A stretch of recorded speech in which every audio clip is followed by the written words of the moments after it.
eu gostaria de convidar os próximos palestrantes a compor a mesa, que vai discutir política baseada em ciência, como a ciência pode colaborar com o Plano Nacional de Demências. Convido a doutora Cláudia Suemoto, médica geriatra, pesquisadora na Universidade de São Paulo, diretora científica da Sociedade Brasileira de Geriatria e Gerontologia.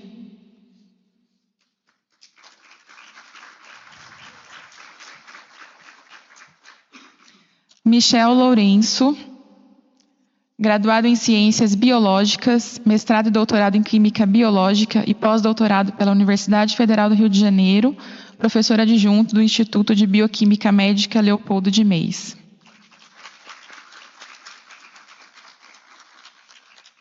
Paulo Caramelli, graduado em Medicina pela Universidade de São Paulo, residência médica em Neurologia, atualmente é professor titular do Departamento de Clínica Médica da Faculdade de Medicina da Universidade Federal de Minas Gerais e coordenador do Grupo de Pesquisa em Neurologia Cognitiva e do Comportamento.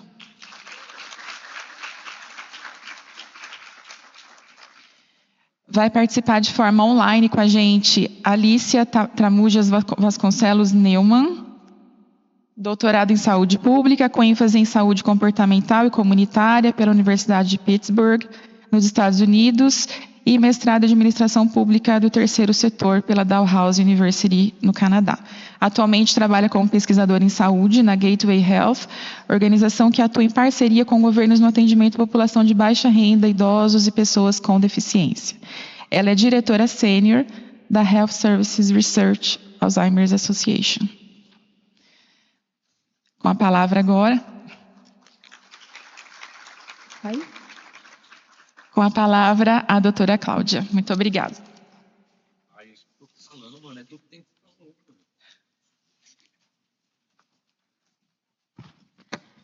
Bom dia a todos. Cláudia, é um prazer estar aqui hoje. Eu tenho essa segunda fala, que nós vamos falar um pouquinho da importância dos estudos epidemiológicos para ajudar a apoiar as políticas públicas. Espero agora trazer coisas novas. Está chegando. Então, qual que é a importância de estudos epidemiológicos para apoiar políticas públicas? Porque medir é essencial. A gente não consegue solucionar um problema no qual a gente não tem a ideia, né, do que é esse problema, da dimensão e do impacto. Então, por isso que estudos epidemiológicos são tão importantes. Eu já fiz uma declaração de amor ontem, então hoje eu vou ser mais contida. Eu acho que a atual situação que nós temos hoje, em termos de epidemiologia das demências, a gente deve muito à professora Cleusa Ferri, ao Renade, tá? Aqui a gente tem também a Fabiana, que está representando a equipe, que fez um trabalho incrível de viajar ao Brasil para coletar informações, que eu acho que é extremamente relevante. Queria também deixar aqui os nossos agradecimentos. E eu tive recentemente numa reunião com pessoas da indústria, falando, nossa, a demência é um campo tão bem mapeado, é tão diferente, por exemplo, eles estavam falando da área que eles estavam acostumados, que era fígado, eles não sabiam como que eram os problemas de fígado no Brasil. Eu acho que isso mudou muito nos últimos anos, graças ao apoio do Ministério e ao trabalho do Renate. É importante, primeiro, a gente entender, através de estudos de prevalência, qual o tamanho do problema. Quantas pessoas têm demência no Brasil, né? Existem esses dados que são do Global Burden of Disease, que foram estimados com dados da parte do Brasil, dados brasileiros, mas vocês vão ver que existe uma certa limitação. Existe, pelo Global Burden of Disease, Dementia Forecasting, que foi publicado em 2022, o número que nós temos 57 milhões de pessoas com demência no mundo. É esperado que esse número triplique até 2050, com um aumento de 166%. Porém, esse aumento ele não é homogêneo nas diferentes áreas do mundo. Tudo que está nesse heat map, com cores amarelas, laranjas, vermelhas, marrons, são onde vão haver um aumento mais expressivo. Os senhores observam que vai ocorrer principalmente na América Latina, África e regiões mais leste da Europa. Isso traz, na Ásia, na verdade, isso traz a ideia de que são regiões que estão envelhecendo mais rapidamente. Esse aumento exponencial dos casos de demência nessas regiões de baixa e média renda é principalmente devido ao crescimento da população, mas sim também pelo rápido envelhecimento populacional. o aumento, né, da prevalência de fatores de risco, eles têm uma importância muito menor em termos desse aumento expressivo, principalmente nessas regiões mais pobres. Pelo GBD, nós temos quase 1.850.000 pessoas com mais de 60 anos em 2019 com demência no Brasil, e esse número é esperado que aumente para 5,7 milhões em 2050, quando teremos um aumento de 206% na prevalência de demência. Eu gosto muito desse mapa e também dessa tabela do RENADE, porque ele resume o que nós temos realmente de estudos de prevalência. Aqui é dividido nessa primeira parte da tabela estudos que realmente foram lá e mediram, né, a prevalência de demência em diferentes localidades. E isso a professora Cleusa já frisou na sessão passada, que os estudos eles se concentram principalmente no estado de São Paulo, e por causa do professor Caramelli também em Minas Gerais, né, no estudo de Caeté, mas existe a necessidade de expandir essas medidas para outros lugares do Brasil, né? O que foi feito em termos de estudos mais abrangentes são algoritmos que são derivados de estudos epidemiológicos coortes, que foram coletadas informações, algumas delas representativas da população brasileira, que, por exemplo, quando usam o ELSA Brasil, e você tem essas estimativas de prevalência que são frequentemente menores, né? Tem uma frequência menor uma prevalência menor de demência em relação aos estudos que foram lá e realmente avaliaram os pacientes. Aqui tem a comparação desses diferentes estudos, principalmente os estudos que estão em verde claro, da Skazufka, principalmente da Bertola, na verdade, foi por algoritmo, o resto realmente foi medido. Por não haver uma estimativa nacional tão robusta, nós fizemos, como foi dito, um consenso de especialistas, muitos deles estão aqui nessa sala, e aí o número é um pouco maior, né? É estimado que 2,4, 2,5 milhões de brasileiros tenham demência entre as pessoas idosas. É claro que nessa estimativa houve uma tentativa de estimar a prevalência em diferentes regiões do Brasil, que é bastante positivo, dando uma maior prevalência, por exemplo, no Nordeste, mas isso realmente não substitui a necessidade da gente ir lá e medir. Tá? Então, existe a necessidade de estudos nacionais de prevalência nesse momento para informar melhor as políticas públicas. Houve até uma crítica, né, ontem sobre esse aspecto. Eu queria salientar que o ELSA Brasil ele é um estudo irmão do Health and Retirement Study e do estudo ELSA, o English Longitudinal Study of Aging. A gente tem a oportunidade de fazer no Brasil algo, por exemplo, como o HCAP, que é o Harmonized Cognitive Assessment Protocol, que nós temos nesses outros localidades, e a gente deveria fazer aqui. Eu sou super fã dessa possibilidade, a gente andou discutindo, e eu gostaria muito de que ela pudesse ir para frente, porque sim, a gente teria uma maneira de ter uma estimativa mais nacional e que já está implementada em relação a um estudo que já está existente, e você embeberia um protocolo cognitivo melhor. Acho que essa seria uma grande alternativa. E, alternativamente, a gente já tem discutido em outras oportunidades de estar juntos, de ter outros financiamentos, talvez do Ministério, que possa levar estudos de prevalências para para as 5 regiões brasileiras. É muito importante que a gente pudesse fazer isso, né? Ou uma ou outra alternativa para ter números mais robustos. Outra coisa que é muito importante são estudos de incidência. Se é difícil medir uma vez quantas pessoas têm demência num determinado local, imagina repetir esse estudo depois de um tempo. E aí a gente tem muito menos oportunidade de ter estudo de incidência. Nós temos o estudo de Catanduva, o estudo do Marcos Lopes e o estudo de Tremembé, da Carolina César. E é um esforço hércules. E estudos de incidência são importantes não só para a gente tentar entender quanto os novos casos, né, com a taxa de frequência de novos casos, vamos dizer assim, né, quantos novos casos a gente tem ao longo do tempo. Esse número é importante, e vocês veem pelas avaliações que as taxas de incidência elas são muito variáveis dependendo do estudo, então existe uma certa incerteza e uma maior necessidade de novos estudos saindo novamente da região do estado de São Paulo. É importante que esses estudos sejam replicados em outros lugares. Mas outra coisa que é muito importante para nós entendermos é, ao longo do tempo, se muda a estrutura, por exemplo, dos fatores de risco, melhoramos a educação, melhoramos o controle de fator de risco cardiovascular, isso está tendo impacto ao longo do tempo. A gente só vai saber se a gente tiver medidas repetidas de avaliação de demência em diferentes pontos durante o segmento. Então, também tem essa importância de nós podermos monitorar o que está acontecendo em relação ao panorama de prevenção. Uma coisa que foi comentada várias vezes, eu não vou me estender muito, é sobre o subdiagnóstico. Aqui também é parte do RENADE, mostrando a frequência, né, a proporção de subdiagnóstico que é alarmante, chegando até a 96%, na estimativa mais conservadora na região norte, né? Isso precisa melhorar, e eu entendo que esses estudos, tanto principalmente de prevalência, eles são muito importantes para refinar esse subdiagnóstico, não basear essa história de subdiagnóstico, como você mostrou, né, para o estudo do Será, não basear apenas essa alta taxa de subdiagnóstico em algoritmos que são ótimos, mas têm a probabilidade de erro. Outra coisa que é super importante, não só quantas pessoas têm demência, mas a carga da doença, o que ela traz para a sociedade. E aí estudos de mortalidade e morbidade são muito importantes. A professora Cleusa já mostrou também esse dado do RENADE, mostrando que em 10 anos, né, de 2010 a 2019, a doença de Alzheimer agora é a quarta causa de mortalidade no nosso país. E eu achei muito interessante esse gráfico que mostra o que acontece com a mortalidade entre idosos, né, por 100 mil habitantes ao longo do tempo, de 2010 a 2019, ela se mantém praticamente constante. Aí 2020, 2021, a gente sabe o que aconteceu, né? Foi o Covid. Mas vejam, por outro lado, a taxa de mortalidade por demência ao longo do período de 2010 a 2011, ela sobe de forma frequente, né? De forma linear, na verdade. Então, isso também é uma informação importante que está no Relatório Nacional de Demência. A gente ainda não tinha, talvez, falado de uma forma tão clara. É claro que vem o Covid, piora um pouco mais, mas ela já vinha aumentando independente disso, tá?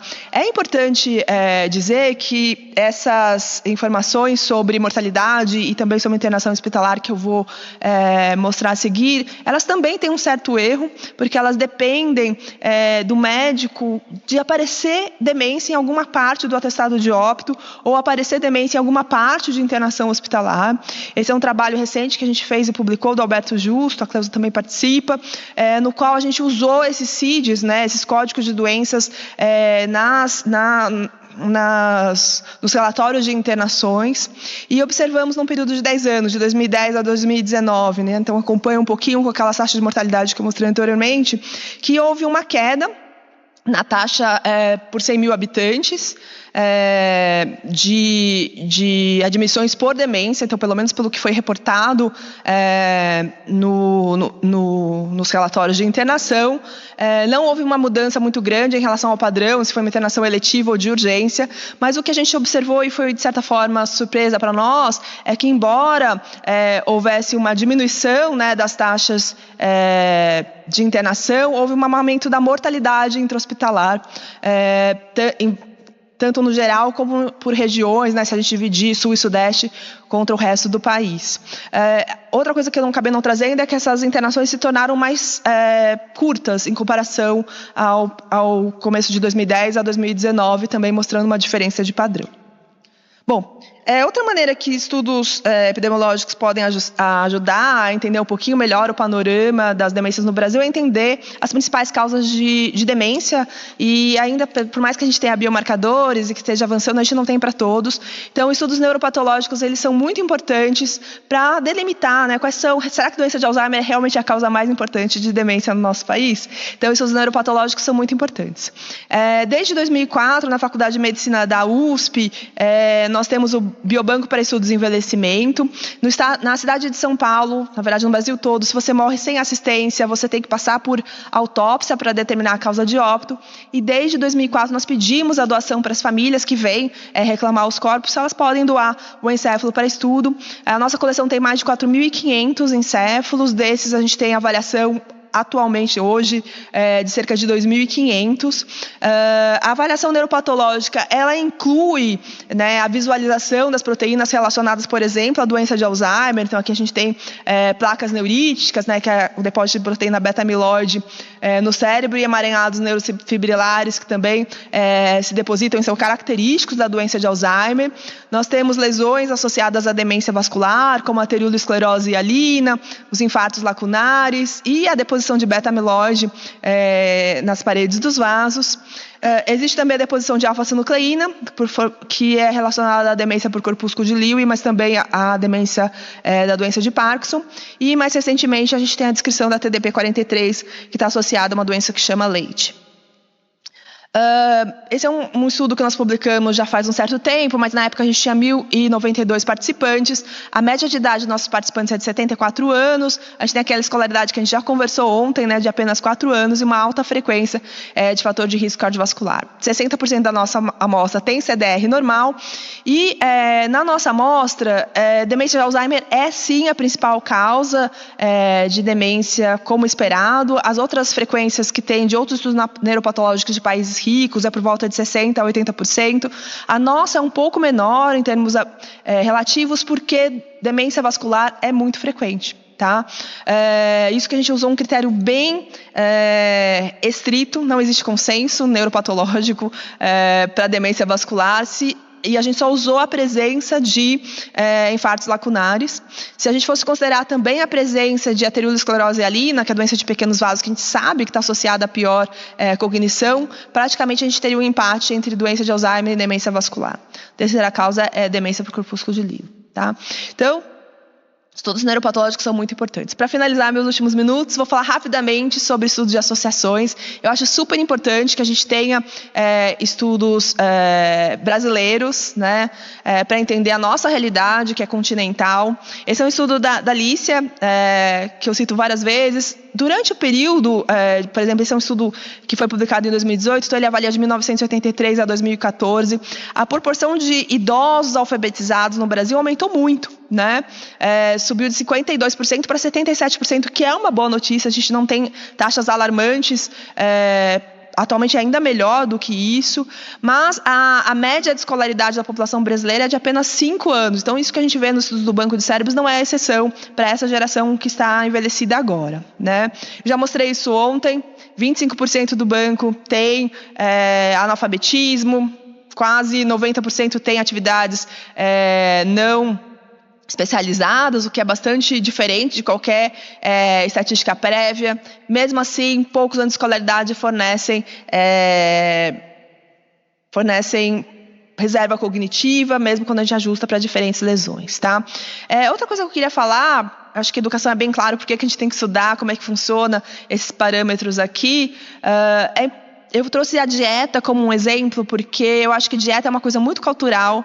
A gente tenta, às vezes, existe esse padrão de dieta Mind, né, que é um mix da dieta mediterrânea com a dieta DASH, e existem muitos estudos americanos mostrando que as pessoas, quanto mais aderem a uma dieta mediterrânea, pobre em sal, elas têm melhor desempenho cognitivo, menos declínio cognitivo, mas a gente não tinha uma evidência tão boa para isso aqui no Brasil. Nós fizemos isso com a Elsa Brasil, que eu apresentei ontem, e foi bem decepcionante porque não vi nenhuma associação entre dieta Mind e melhor desempenho cognitivo. Mas se você... eu pensei bastante, né, quando a gente viu esse resultado, e a gente decidiu estratificar por renda. Tá? Isso vem de uma reflexão de sala de aula, porque quando eu falava para os alunos da faculdade de medicina, por favor, deem salmão, azeite de oliva, castanhas para os pacientes do HC, sempre levantava alguém e falava assim, mas professora, como que essa população vai ter acesso a essas coisas? E aí, quando a gente estratifica por renda, a gente tem realmente exatamente a mesma coisa que a gente observa nos países ricos, né? Quando você pega os participantes mais ricos do ELSA, conforme eles vão aderindo, quanto maior a aderência à dieta Mind, melhor a cognição, principalmente em função executiva, e em pacientes mais pobres, eles podem melhorar a aderência, mas na verdade não se melhora a cognição. E não é só porque pessoas mais ricas conseguem aderir, melhora os ingredientes, né, os componentes da dieta Mind, mas porque eles aderem a diferentes componentes, exatamente como os alunos da faculdade previam, né? Eles comem mais peixe, eles comem mais castanhas, eles comem mais produtos integrais, mais azeite de oliva. E vinho também. Eu estou com o tempo esgotado, eu vou passar bem rápido, mas a gente recentemente explorou também a associação com dieta planetária, tá? Que é uma dieta que basicamente é boa para a pessoa e boa para o planeta. A Natália, ela viu uma maior aderência, né, à dieta planetária, um declínio cognitivo mais lento, principalmente em função executiva e também influência verbal. Mas, de novo, existe uma diferença, um padrão de aderência que varia muito por renda e ele é muito melhor. As associações são muito mais fortes em quem tem mais dinheiro. Então, a gente também tem que pensar em dieta saudável para a nossa população. Tá? Então, quando eu trouxe esse exemplo, para nós pensarmos sobre como usar esse estudo de associações para desenhar políticas públicas que forneçam caminhos de uma vida mais saudável, baseado no que a população brasileira consegue aderir e comprar, na verdade, né? Ou participar. Eu já mostrei isso aqui ontem, nós replicamos o framework do Lancet Commission de 2024, trouxe esses números que são bastante empolgantes, mas não falei para os senhores que esse estudo tem um defeito. Nós usamos as associações entre cada fator de risco e demência derivada do Lancet Commission, não são associações que usam a força de associação de estudos brasileiros, ou mesmo da América Latina. A gente precisa criar essa evidência, ela não está disponível, por isso que ela não foi usada, tá bom? Então era isso, perdão do atraso e muito obrigada.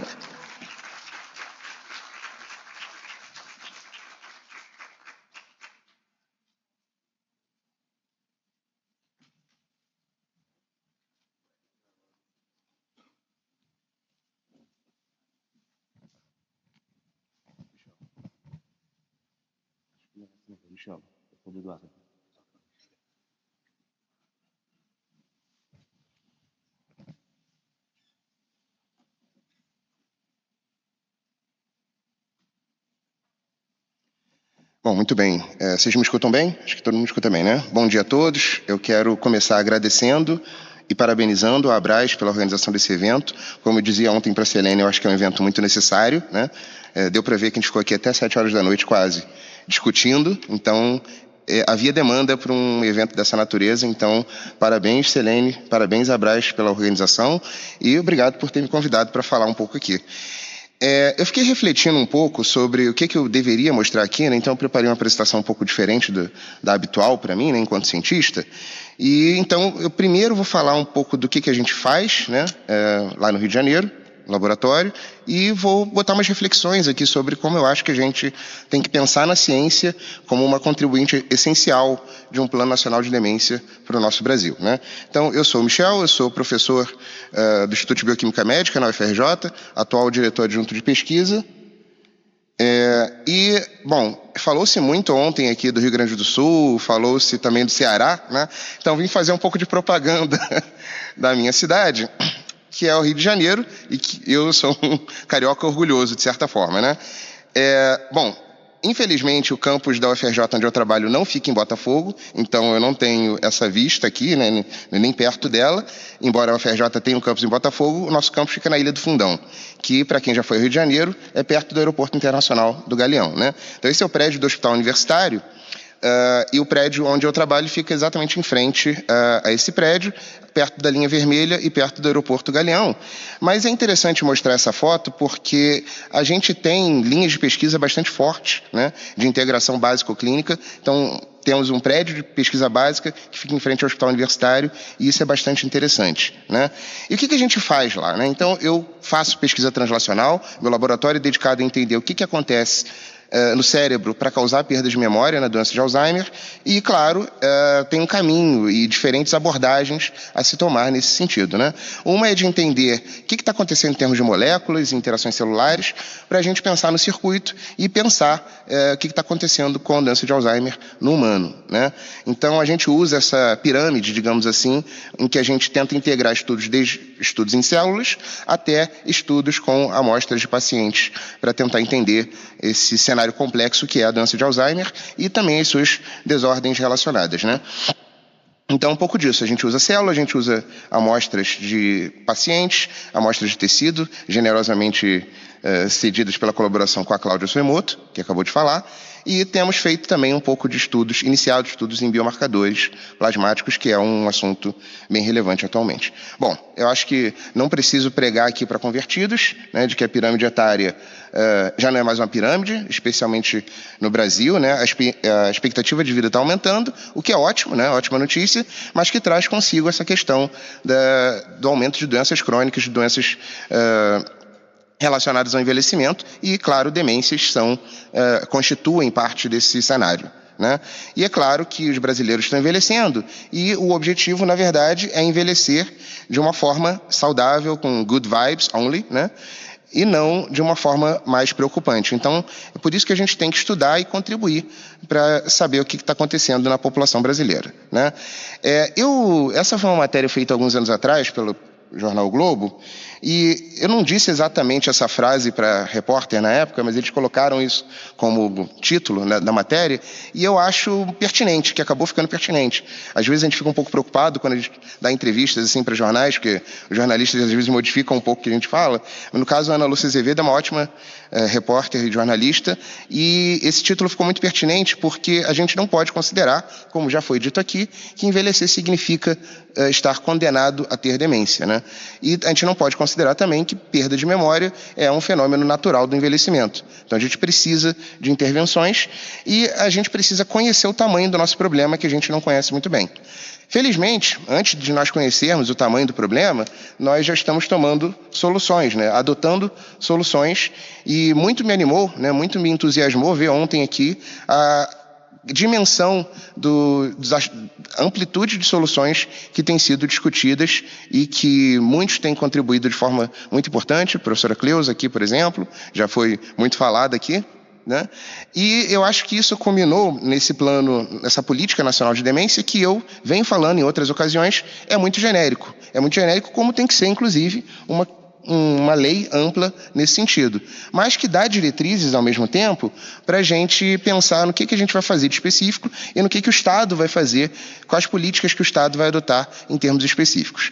Eu resolvi aqui selecionar parte dessa lei sancionada pelo presidente Lula no ano passado, né, para falar de estímulo à pesquisa científica, a oferta de ferramentas de capacitação para diagnóstico oportuno e a promoção de ações de conscientização da população. Eu acho que esses 3 itens juntos são essenciais e é claro que são parte do que a gente vem discutindo aqui, né? Em termos de conscientização, em termos de política pública, eu acho muito oportuno e importante mencionar os fatores de risco, né, para a demência, que a professora Cláudia Suemoto tem, né, estudado e publicado sobre isso na população brasileira. E, bom, a gente pode entender hoje a demências, especialmente a doença de Alzheimer, como um problema que pode começar na infância, né? Não, claro que os sintomas não aparecem na infância, mas as medidas que a gente toma, o estilo de vida que a gente tem desde a infância pode contribuir para o nosso risco de desenvolver demência. E dentre esses fatores eu considero que o exercício físico, né, ou a ausência do exercício físico, né, pode ser um fator muito importante que a gente tem que atuar sobre, né?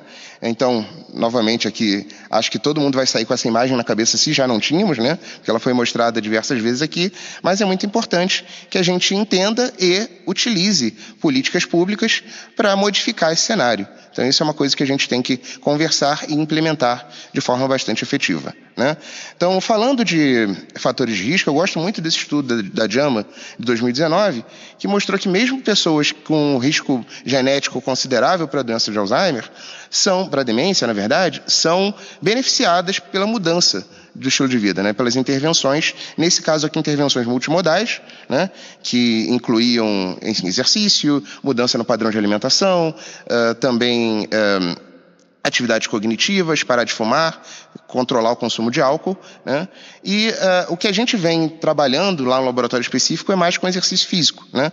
E já tem, claro, muitas evidências de vários estudos mostrando que prática regular de exercício reduz o risco, né, de demência, e também, para aquelas pessoas que ainda conseguem se exercitar, atenua, de forma, claro, não é a cura, mas atenua um pouco a progressão do declínio cognitivo em humanos. Então é muito importante, né? E, claro, tem vários estudos em andamento hoje, propagando e testando, né, essas intervenções multimodais como estratégias para prevenir demência em diversas populações, inclusive Latam Fingers, contribuição aqui do Paulo Caramelli no Brasil, né? Então, há muitos anos atrás, já quase 6 anos atrás, nós publicamos esse estudo que mostrou um mecanismo molecular através do qual o exercício físico pode proteger o cérebro. E esse mecanismo tem a ver com esse hormônio que é conhecido como irisina, que é um hormônio produzido pelos nossos músculos esqueléticos, liberado na circulação quando nós fazemos exercício, e nós mostramos que ele chega no cérebro e que ele tem funções protetoras para as nossas sinapses, para a comunicação entre os neurônios. Quem tiver interesse em ver mais detalhes, tem o QR Code aqui e vocês podem olhar depois se tiverem interesse. Mas foi um estudo que causou bastante impacto claro, o exercício faz um monte de coisa ao mesmo tempo, mas ele causou bastante impacto porque ele mostrou um mecanismo do início ao final de como o exercício pode ser bom para o cérebro em diferentes contextos, mas particularmente no contexto de modelos de doença de Alzheimer. Muito bem.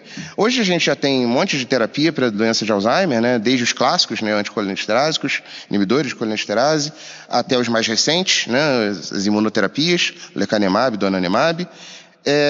E a gente precisa também pensar um pouco no caso do Brasil, porque esses medicamentos são muito caros, né?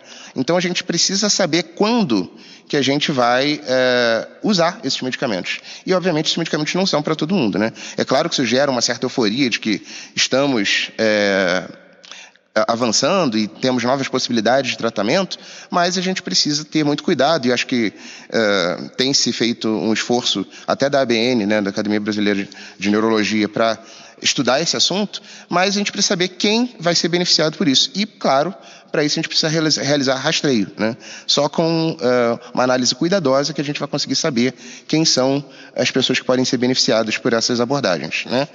Bom, outro assunto importante é que o diagnóstico evoluiu ao longo do tempo, né? Então, hoje, nós não temos apenas exames de imagem ou exames neuropsicológicos, mas temos esses exames que na verdade não são exames, mas testes, né, que podem ser feitos a partir de amostras de plasma, né? E, claro, esse advento começou aí há pouco tempo atrás, mas hoje a gente sabe que p-tau 217 diferencia bem, né, os casos de Alzheimer de outros, de controles, e eventualmente até pode prever o aparecimento de Alzheimer em 5 ou 10 anos, né? E isso é importante porque a gente precisa implementar essas metodologias de forma robusta no Brasil, né? Então, há alguns anos já a gente vem fazendo estudos lá no laboratório com amostras de líquor, né? Então, já uns 3 ou 4 trabalhos do nosso grupo, em colaboração com o Instituto DOR, mostraram alguns marcadores e propuseram alguns marcadores para demência e declínio cognitivo em humanos, só que, claro, a gente precisa avançar para estudar um pouco mais sobre o que está acontecendo no plasma. E aí eu quero ressaltar, né, eu acho que o Eduardo Zimmer vai falar mais disso daqui a pouco, mas os 2 primeiros trabalhos que foram publicados esse ano, validando o p-tau 217 plasmático na população brasileira. Então, um dos estudos foi coordenado pela Fernanda De Felice, lá no Rio de Janeiro, em colaboração com o Instituto DOR, e o outro estudo foi coordenado pelo Eduardo Zimmer, no Rio Grande do Sul, e a imagem ficou péssima aqui, desculpa, Zimmer. Eu copiei e ficou péssima aqui, parece que está blurred, mas acreditem em mim, os 2 estudos, embora com populações um pouquinho diferentes, encontraram basicamente a mesma coisa, sugerindo que esses biomarcadores têm potencial aqui no Brasil. Mas, claro, a gente precisa replicar, aumentar a população investigada, e essas iniciativas que têm sido feitas são muito importantes. Eu vou agora, quase terminando aqui nessa minha breve intervenção, falar um pouco sobre o que eu penso de como a gente deveria seguir, né? Então, eu gosto dessa expressão em latim, né, quo vadis ou quo vadis, que diz para onde vamos, né, para onde a gente deve caminhar, né? E aí eu pensei e fiquei refletindo um pouco sobre alguns pontos que eu creio que a gente deva olhar com bastante atenção e que são bastante redundantes com o que está sendo discutido aqui. Preparei esse slide antes de chegar a Brasília, então não sabia muito bem que isso já ia ter sido discutido aqui, mas eu acho que a gente precisa fomentar conhecer a nossa população. Em termos de epidemiologia, a gente precisa estudar também os impactos sociais e econômicos da demência. A gente precisa coordenar com as entidades governamentais, com o Ministério da Saúde, políticas de saúde pública para atacar esses fatores de risco que a gente hoje já conhece, especialmente para a população brasileira. A gente precisa fomentar a pesquisa translacional. Nós temos grupos de pesquisa muito bons no Brasil. Nosso grupo lá na FRJ tem tido algum destaque nessa área. O Eduardo Zimmer, a Cláudia Suemoto, que está aqui do meu lado. É um prazer estar aqui dividindo essa mesa com ela, e vários outros. Então, a gente precisa fomentar essa pesquisa translacional, porque é um ativo, é uma característica e uma missão importante da nossa ciência e a gente tem contribuído de forma importante nessa área. A gente precisa estudar biomarcadores no nosso povo, validar esses que já estão parecendo que funcionam, achar novos. A gente precisa valorizar o cuidado, e aí eu gosto muito do exemplo do UK, do Reino Unido, né, que em um dado momento acordou para essa questão do cuidado, e a gente precisa ter sistematização e políticas públicas voltadas para cuidar dos pacientes e cuidar também dos familiares e cuidadores, que, como já foi percebido aqui, também ficam doentes, de certa forma, né, e precisam ser olhados com bastante atenção. Claro que a gente precisa avançar no tratamento, então a gente precisa definir quais são as melhores práticas de cuidado e de tratamento dos pacientes, fazer uma atualização científica, e nisso eu considero que a capilarização e a difusão do conhecimento são muito importantes, porque vejam bem que não é necessariamente todo médico, todo profissional de saúde que está lá na ponta atendendo os pacientes, que está atualizado do que está acontecendo de evolução no campo de tratamentos em demência, e a gente precisa fazer ensaios clínicos no Brasil. A gente não pode apenas importar dados e assumir que eles funcionam com a mesma eficácia aqui na nossa população, que é bastante diferente. E, claro, outreach e advocacy, esse foi um ponto que eu coloquei ontem nesse slide em particular, porque é o que eu acho que a gente está fazendo aqui, né? Não só difundir o conhecimento, até para as pessoas que estão em casa assistindo pelo YouTube, mas também pensando em como utilizar os conhecimentos que a gente tem para melhorar a situação das pessoas que vivem com demência no nosso país, né? E, para finalizar, eu considero que esses pontos que eu listei aqui são muito importantes e que são avanços que a gente precisa ter, né? Então, definir as políticas gerais de atenção e rastreio, né? Isso, claro, o Ministério da Saúde está sendo essencial, né? Respeitar as especificidades regionais nesse país do tamanho de um continente e com uma distribuição e diversidade cultural, social, geográfica e de hábitos que nós temos. Então é importante a gente olhar para segmentos populacionais, olhar também para as diferentes regiões do país. Como eu venho aqui batendo nessa tecla, proporcionar uma atuação harmônica das entidades e dos entes públicos que são envolvidos nessa temática, capilarizar essas iniciativas. Vimos exemplos ótimos ontem, Norberto, o Bruno mostraram exemplo do Ceará, o Leandro mostrou o exemplo do Rio Grande do Sul. Então, acho que a gente precisa difundir essa prática e capilarizar esses métodos que deram certo e fomentar o financiamento de pesquisa no Brasil. Eu coloquei financiamento e fomento, porque o financiamento é uma coisa, mas o suporte através do fomento, que eu considero que seja uma coisa diferente, e a gente precisa conhecer a nossa população. E o que eu acho que motiva isso é que a população brasileira é um bem muito valioso, né? Nós temos uma diversidade única, a gente tem potencial de não só atender melhor a nossa população, cuidar melhor da nossa população, mas também usar esse conhecimento para ampliar de forma geral o cuidado, e isso pode ser até uma questão estratégica para o Brasil, se posicionando de forma geopolítica no mundo. Eu acho que a gente precisa conhecer a nossa população, investir nisso. Isso pode servir de template, isso pode servir de modelo para que a gente exporte esse conhecimento para o mundo todo. Quero agradecer ao meu grupo de pesquisa lá no Rio de Janeiro, os meus contatos estão aqui para quem tiver interesse, as agências de fomento, e eu também não tenho nenhum conflito de interesse que eu considere relevante aqui para essa apresentação, e novamente termino agradecendo muito Selene, Valquíria e todos que participaram da organização desse evento maravilhoso. Muito obrigado.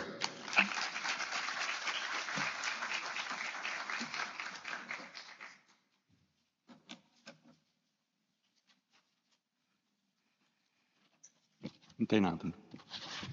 Bom dia a todos. Eu inicio agradecendo a doutora Selene, doutora Valquíria, Abras, doutor Norberto, diretor científico, e toda a equipe da Abras pela organização desse evento. Lamento que infelizmente não pude estar ontem aqui, soube que foi um dia extremamente interessante, produtivo e rico, mas tinha outros compromissos que eu não consegui cancelar. Agradeço a oportunidade de participar dessa mesa com a professora Cláudia, com o professor Michel, também com a doutora Alicia, né, que vai falar após.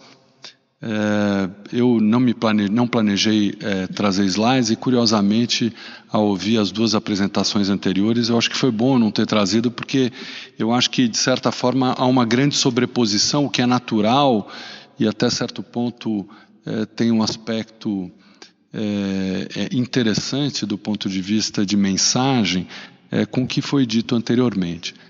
A pergunta que me foi feita é conversar um pouco com vocês, nesses minutos que eu tenho, sobre como as pesquisas em tratamento, né, na área de terapia, em doença de Alzheimer, em demências, podem ajudar a orientar um plano nacional de demências, né? Eu não tenho dúvidas que muitos dos que estão aqui conhecem, já são convertidos, né, como bem disse o Michel, né? Eu acho que nós precisamos de fato pregar para pessoas que estão fora daqui, né? Não só para a população, mas principalmente para os gestores em todos os níveis, federal, estadual, municipal. Eu gostaria de ver essa sala cheia de gestores. Acho que a gente precisa ter uma reunião em que tenha um número grande de gestores que nos ouçam e que ouçam, obviamente, sobretudo, a Abras, as pessoas afetadas e os seus familiares, os seus cuidadores que vivem esse problema tão difícil no seu dia a dia. Bom, em relação especificamente ao ponto, então, que me cabe, eu elenquei alguns eixos que eu queria rapidamente comentar com vocês. Embora nós estamos, a ideia que me foi proposta é falar sobre tratamento, não há dúvida de que o que foi dito aqui, tanto pela professora Cláudia quanto pelo professor Michel, sobre as evidências epidemiológicas, ela é fundamental também quando se fala de tratamento, né? Não é à toa que o IBGE faz um censo da população brasileira periodicamente. Paulo, Oi. desculpe, consegue aproximar o microfone mais da sua boca? Assim está melhor? Isso. Vocês não estavam me ouvindo? Vocês deviam ter falado, desculpe. Desculpe. Então não é à toa que o IBGE faz um censo da população brasileira periodicamente, porque essa é uma das ferramentas mais importantes para se planejar políticas, não só de saúde, políticas em geral, né, sociais, econômicas, para um país. Então, eu e tantos outros que estão aqui, e muitos que não estão aqui, defendemos há muitos anos a necessidade de um estudo epidemiológico de abrangência nacional. Há tanto dinheiro, né, no país, né, nós somos um país, ao mesmo tempo rico, dizemos que somos um país pobre, mas na verdade somos um país relativamente rico, mas em que o dinheiro é investido muitas vezes mal. E esse seria, a meu ver, um investimento capital ou crucial para que nós pudéssemos conhecer qual que é a realidade, não só em termos de prevalência e de causas de demência em diferentes regiões, sobretudo naquelas, como a professora Cláudia mostrou, não temos nenhum ou muito poucas evidências, salvo alguns estudos como ELSE, mas que não tem como foco principal a demência, né? Um estudo mais abrangente, é feito por entrevistadores treinados, não por profissionais de saúde, as avaliações. A gente precisaria definitivamente de um estudo epidemiológico de abrangência nacional, que além de prevalência e tantos dados fundamentais para políticas públicas nessa área, também avaliasse necessidades não atendidas. Achei muito interessante o estudo que a professora Cleusa apresentou, né, recente, não conhecia ainda, mas esse tipo de diagnóstico é fundamental e a gente precisa disso em todo o Brasil para entender que tipo de tratamento nós devemos levar às pessoas. E quando se fala, obviamente, em tratamento, a gente não fala ou não deve pensar em tratamento apenas farmacológico. Muito pelo contrário, acho que nessa área o tratamento não farmacológico, se não mais importante, ele é no mínimo de igual importância, né? Há muitas necessidades não atendidas que poderiam ser resolvidas com intervenções não farmacológicas. Eu me recordo há muitos anos participando de uma mesa onde havia diferentes atores, né, nesse cenário. Uma pessoa levantou, por exemplo, a dificuldade na região em que ela estava para conseguir fraldas geriátricas, por exemplo. Isso é um problema, né? Muitas vezes há questões não caras, não de alto custo, e estudos epidemiológicos poderiam justamente levantar esse tipo de necessidade, esse tipo de cenário, né? Um outro aspecto que eu acho importante é que as pesquisas na área de tratamento sejam de natureza multidisciplinar. Muitas vezes elas são, eu acho que essa é uma área na qual a gente trabalha com pesquisa que tem uma característica forte de ser multidisciplinar, e eu acho que esse é um aspecto fundamental para que você consiga transpor isso para respostas efetivas e que isso possa influenciar políticas públicas, né? Em relação ainda a intervenções não farmacológicas, né? Embora, por exemplo, eu sei que foi discutido aqui ontem e foi mencionado também pela professora Cleusa, de técnicas de intervenção dirigida a pessoas com demência, como terapia de estimulação cognitiva, né? E nós precisamos de mais estudos para investigar efetividade e principalmente execuibilidade disso em cenários menos favorecidos, em cenários com mais desafios sociais, né, para pessoas com demência, mas nós também precisamos de mais pesquisas investigando, orientando cuidadores, aí recursos de telesaúde, eu acho que são especialmente interessantes, aplicativos e programas que hoje estão começando a ser utilizados e que podem trazer informações muito relevantes sobre a implementação dessas técnicas no campo, e isso alimentar as políticas de saúde e eventualmente o plano de demência que a gente quer e deseja que saia do papel, né?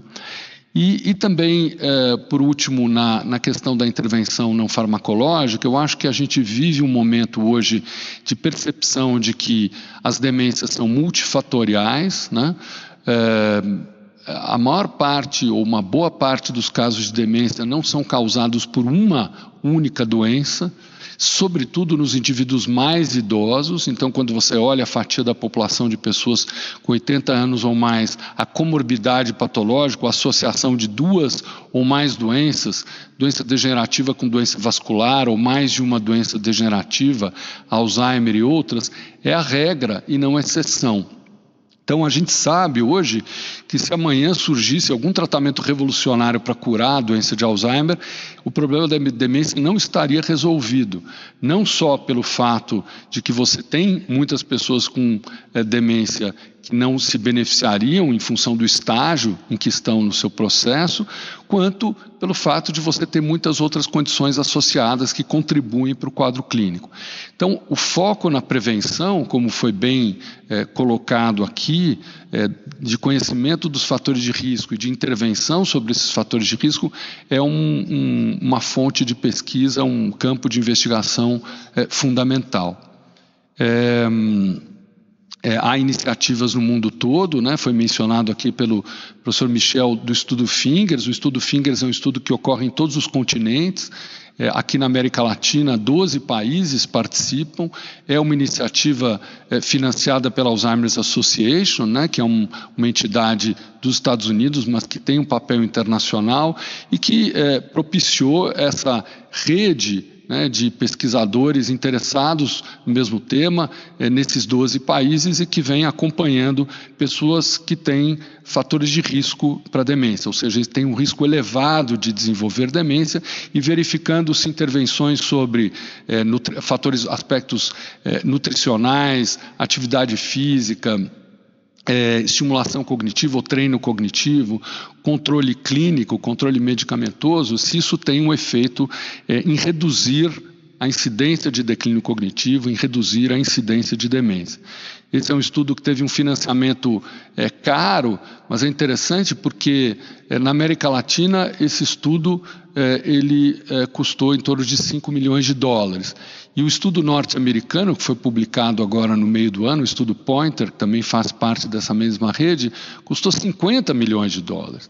Ou seja, nós vivemos uma realidade em que não temos tanto financiamento de pesquisa, mas, por outro lado, o custo aqui é muito menor do que países como os Estados Unidos ou países europeus, por exemplo. E falando também do estudo Fingers, eu acho que ele mostra a relevância e a importância de estudos em rede. Algo que muitos de nós vimos discutindo nos últimos anos e nos interessando e nos dedicando é estabelecer pontes, né? Eu me recordo, acho que eu sou o mais velho da mesa aqui, então posso falar isso, que quando comecei a participar de congressos internacionais, éramos pouquíssimos brasileiros. Então, na Conferência Internacional de Doença de Alzheimer, em 1994, quando eu fui a primeira vez, nós éramos 3 brasileiros. Agora, em final de julho, no Canadá, na última edição da conferência, houve um momento ali de confraternização no horário de almoço com brasileiros. Só ali tinha mais de 100 pessoas, 100 pesquisadores de diferentes faixas etárias, de diferentes expertises, né, de áreas do conhecimento, vários estão aqui e tantos outros, e mostra a força da nossa pesquisa, a força, a diversidade, a criatividade, e o que eu começo a ver são essas colaborações, mas isso tem que ser fortalecido. Acho que nós só vamos nos fortalecer e marcar a nossa presença de modo significativo no cenário da pesquisa internacional, como atuarmos em rede, e somos um país grande, continental, com diversidade étnica, genética, o que é um bem precioso, né? Sob todos os aspectos e também para a investigação científica. Então, eu acho que, como um dos últimos pontos aqui, eu queria valorizar ou deixar marcado um comentário sobre a importância de termos redes de pesquisa, centros que trabalhem juntos, coletando dados juntos, com metodologias semelhantes, e que isso certamente vai trazer uma repercussão para a melhora das condições de vida dessas pessoas. E para finalizar, nada disso, né, pesquisas em tratamento, mas qualquer outra pesquisa nessa área, depende de recursos. E, embora tenhamos melhorado, né, haja algumas instituições privadas, né, fundações que tenham assumido esse papel aqui no Brasil, né, o próprio Instituto DOR, o Instituto Serra Pilheira, mas precisamos de muito mais, considerando a dimensão do problema e a dimensão do nosso cenário acadêmico, né, do conjunto de pesquisadores. Então, eu acho que um papel que eu vejo como fundamental de todos nós aqui, da sociedade, é dizer aos governos em todas as suas esferas, dizer a empresários que nós precisamos de mais recursos para pesquisa. A gente tem obtido recursos fora do Brasil, felizmente. Esses recursos estão mais escassos hoje por diversas razões. Então, nós precisamos de mais recursos do nosso país, do nosso governo e de outras entidades para financiar essas pesquisas.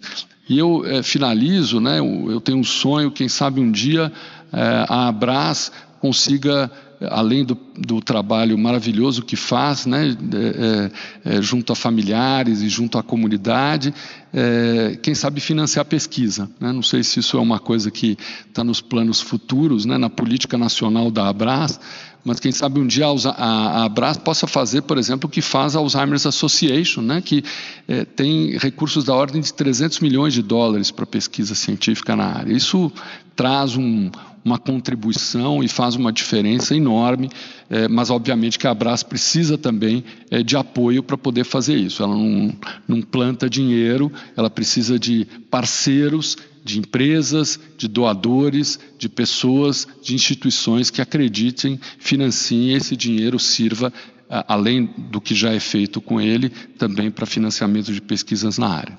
Era isso. Muito obrigado pela atenção de vocês.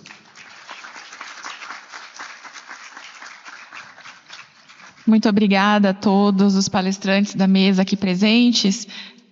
Gostaria de saber se a Alicia está com a gente para fazer a apresentação. Aqui sim. Ótimo, Alicia, a palavra é sua. Ótimo. Ouvimos sim, estamos te ouvindo. Que bom.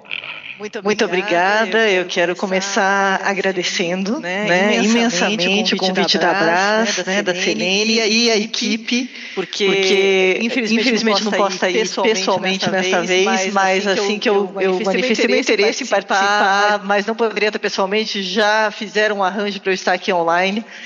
E agradeço realmente estar nesse painel com colegas que admiro muito. E acompanhei a mesa de abertura ontem, ouvi algumas das apresentações. É fascinante ver o que está acontecendo nesse nosso Brasil. Vendo por uma perspectiva de quem está de fora, é sempre muito rico ver a forma como a gente lida no Brasil com os desafios de ter poucos recursos, mas muita vontade de fazer. e aí busca parcerias, né? Dá as mãos, faz acontecer, e muitos estudos, muitos dados, né? Interessantíssimo me atualizar desse cenário científico e político, nesse mundo do Alzheimer e da demência. Então, realmente, tem sido uma troca, ainda que eu participando online e ouvindo. Eu, como o Paulo, também não preparei slides, e não preparei porque eu vim realmente para aprender com vocês, né? Para saber onde estamos no Brasil e de que maneira o que estamos vivendo aqui nos Estados Unidos, e os avanços que eu tenho visto. Eu estou aqui já faz 10 anos, e na Alzheimer's Association há 2 anos e meio. Então, pensei, vou compartilhar um pouco dentro do que faz sentido. Eu acredito muito, e ao longo da minha carreira, sempre promovi muita colaboração e parcerias intersetoriais, interdisciplinares entre países e cidades e estados, porque eu acho que quando a gente trabalha junto, a gente constrói um conhecimento coletivo que é impossível se construir sozinho. E eu, ao ouvir, né, onde estamos no Brasil, os desafios e os avanços, eu vejo que, apesar das realidades muito diferentes entre Brasil e Estados Unidos, no aspecto, e aí vamos falar o que é saúde pública nos Estados Unidos, o que é saúde pública no Brasil, o que se entende por saúde pública é muito diferente, a forma de financiamento dos sistemas de saúde, das políticas, é muito diferente, mas tem muitos pontos comuns. E eu acho que é dessa proximidade, né? E o Paulo estava falando da importância da colaboração e desse trabalho coordenado. A Alzheimer's Association acredita muito nisso, né? Nós temos várias plataformas, não só nos eventos científicos que fazemos, em que a gente procura trazer palestrantes e pesquisadores e até estudantes para apresentar seus trabalhos, né, de vários países, como o iStar, que é a nossa rede internacional de pesquisadores, que eu sempre, que estou no Brasil, convido as pessoas a se unirem ao iStar, né, participar, se registrarem, porque para países de renda baixa e média não há custo. E é uma plataforma que é voltada para essa colaboração. E existe lá uma área de interesse profissional que a gente chama Health Policy, PIA, onde eu estou agora criando um grupo de interesse, né, um grupo de pesquisadores que atua na área que eu atuo, que eu quero descrever um pouco, porque é um termo que não é comum no Brasil. Aqui a gente chama de Health Services Research. Alguns chamam Health Services Health Policy Research. Mas é a pesquisa que vem após os estudos clínicos, né? A hora que você tem algo que se provou efetivo ou eficaz naquele ambiente controlado, como é que você traz isso para o mundo real? Como é que você traz isso para os sistemas de saúde, para as comunidades, e aí testa de que maneira aquela eficácia se traduz na efetividade, entendendo que no ambiente não controlado da pesquisa clínica, você tem muitos outros fatores a considerar, desde as comorbidades e outras questões de saúde, que muitas vezes são fatores até de inelegibilidade, né, para estudos clínicos no mundo real. Você não tem como, né, dizer a pessoa só tem demência, mas ela não tem hipertensão.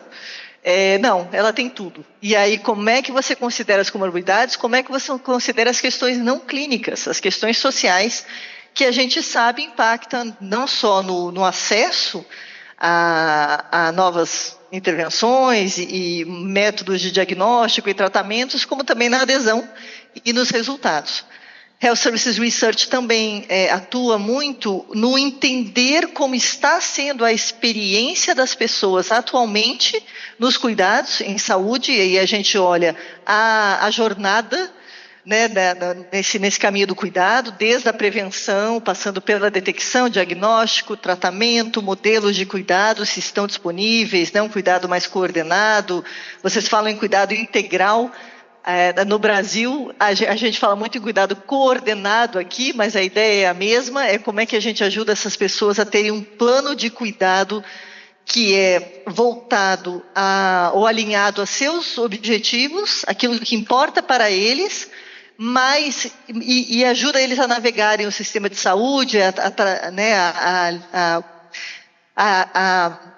ter essa interação com diferentes especialistas de uma forma que o objetivo seja os mesmos, né? Não que quando eu vou no cardiologista, eu tenho uma orientação, quando eu vou no neurologista, eu tenho outra orientação. Então, o plano do cuidado, ele tem que coordenar este cuidado com objetivos claros, alinhados, né, com o paciente e, muitas vezes, com o familiar.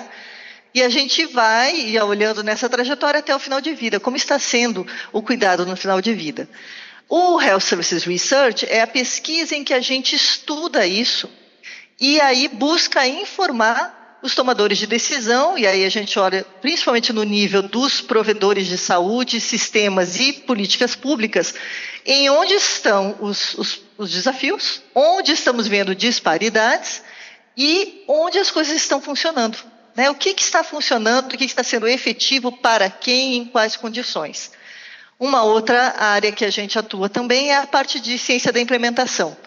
A hora que você traz essas evidências, essas iniciativas, intervenções, métodos diagnósticos que já têm uma efetividade comprovada num determinado contexto, a hora que você dissemina isso em diferentes sistemas de saúde, comunidades, você precisa também estudar quais são as barreiras e fatores que levam ao sucesso, maior ou menor, como elas são trabalhadas, porque tem que haver uma contextualização, né? O que funciona em determinado país ou em determinada comunidade não necessariamente vai funcionar da mesma maneira em tudo, então alguma adaptação sempre se vê nessa implementação, mas ela precisa ser estudada para que aquilo que se mostrou eficaz não seja totalmente desvirtuado, mas seja adaptado para ter melhores resultados. Nesse momento, como o Paulo comentou, a gente teve um resultado com o US Pointer, né, que é esse programa voltado à mudança no estilo de vida para reduzir os riscos os fatores de risco de demência, reduzir o risco, com o resultado positivo do Pointer no estudo clínico, a gente está agora aqui na Alzheimer's Association investindo exatamente na implementação. Né? E aí, como cientista de implementação que eu sou, estou acompanhando exatamente o desenho para que a gente possa, ao transferir esse modelo para diferentes sistemas e comunidades, a gente continua aprendendo sobre como esse modelo, na verdade, é implementado e se torna efetivo para as diferentes populações. Falando nisso, quando a gente pensa em como influenciar mudanças em práticas e em políticas, e aí pensando em políticas nos vários níveis, né? Desde o nível organizacional, aqui a gente fala estadual e federal, aí a gente tem o nível municipal muito mais forte. Eu quero compartilhar com vocês não só a minha perspectiva, mas dizer que nessa última conferência internacional da Alzheimer's Association, que foi em Toronto, eu tive a oportunidade de reunir 25 pesquisadores de diferentes países para discutir onde estávamos, né, onde estamos em Health Services Research e onde precisamos avançar. E uma área muito forte foi, a gente precisa que o resultado das pesquisas que estamos fazendo seja efetivamente traduzido e usado por aqueles que têm o poder de transformar as práticas, sistemas e políticas. E aí se falou muito sobre a importância de entender quais são as perguntas que esses tomadores de decisão têm, que precisam ser respondidas a partir de dados e evidências. E aí nós, pesquisadores, com o nosso conhecimento único de, ok, como é que transformamos isso num estudo válido? Aí desenhamos, implementamos a pesquisa, mas já sabendo como queríamos que aqueles resultados sejam usados. Ao invés de fazer os estudos e depois dizer agora a gente quer que alguém pegue isso e use. Então, essa foi uma questão muito forte trazida pelos pesquisadores com quem eu conversei. Eles falaram da importância de entender que a informação usada para a tomada de decisão, seja no nível do paciente, seja ali com o familiar, seja no nível clínico, né, com as equipes de saúde, passando para aqueles que administram os sistemas de saúde, planos de saúde e os políticos, a necessidade de informação deles é diferente. Mas com o mesmo estudo você pode muitas vezes levantar achados, né, ter achados e evidências que informem a decisão nos vários níveis. Mas é importante ter isso pensado já no desenho. Algumas outras questões que foram trazidas, que eu acho que é importante compartilhar, é que, assim, quando a gente pensa em pesquisa, principalmente o tipo de pesquisa que eu faço, né, pensando nessa experiência do cuidado que as pessoas estão tendo, é que a gente tem que, de um lado, ter o olhar no que está vindo, né, da ciência, e eu estou falando mais da ciência básica, ciência clínica, né, o que está vindo no pipeline, em termos de novas descobertas sobre até o mecanismo da doença, e aí a partir disso, o desenvolvimento de biomarcadores, e aí diagnósticos, novas formas de diagnóstico, menos invasivas, mais acessíveis, e tratamentos medicamentosos ou não. A gente tem que ter um olhar no que está vindo, ao mesmo tempo que a gente tem que ter um olhar na realidade, quão preparados os sistemas de saúde estão para garantir que quando aquilo chega a eles de uma forma aprovada e pode ser disponibilizado à população, eles têm como garantir um acesso equitativo e gerar resultados de uma forma também equitativa para toda a população. Então, esse olhar da pesquisa nos dois lados desse espectro, ela é muito importante para que a gente possa fazer essa ligação maior entre ciência e política.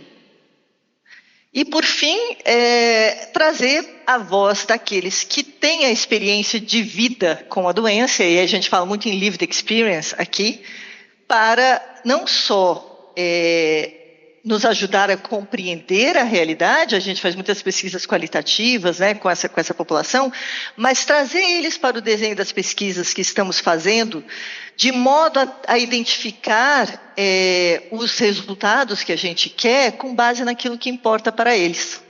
Porque, lógico, a gente quer informar sistemas, quer informar tomadores de decisão, mas, no fundo, tudo que nós fazemos é para melhorar a experiência das pessoas ao longo dessa trajetória do cuidado. Começando no como é que eu identifico que eu tenho fatores de risco, como eu administro eles, né, gerencio, busco alternativas para realmente adotar hábitos de vida mais saudáveis, e aí, passando por toda a trajetória, quando algum sinal começa a aparecer, não tentar, obviamente, administrar todas as barreiras relacionadas a estigma e muito do que foi falado, mas ter nessa trajetória do cuidado uma experiência mais positiva. Então, o que importa para essa população, para essas pessoas que efetivamente é para quem trabalhamos, tem que ser considerado quando desenhamos nossas pesquisas também.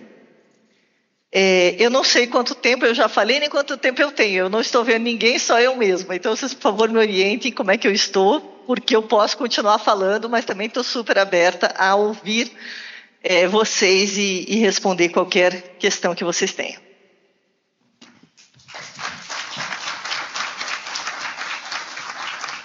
Muito obrigada, Alicia, pela sua apresentação. Acho que foi um desfecho bem interessante para a mesa, né, gente? Porque ela acabou comentando questões que é justamente o objetivo da idealização desse momento aqui, que é quando a gente fala de política e ciência. E quando a gente fala de política e ciência, alguns fatos recentes me vêm à mente, assim, por exemplo, a pandemia de Covid-19, quando as universidades e institutos de pesquisa resistiram a um governo autoritário negacionista e trouxe soluções e respostas para a sociedade. E recentemente,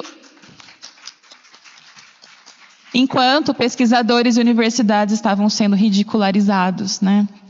E recentemente o caso metanol, que a Universidade Federal da Paraíba rapidamente desenvolveu um antídoto e rapidamente o Ministério está incorporando, né, está viabilizando isso.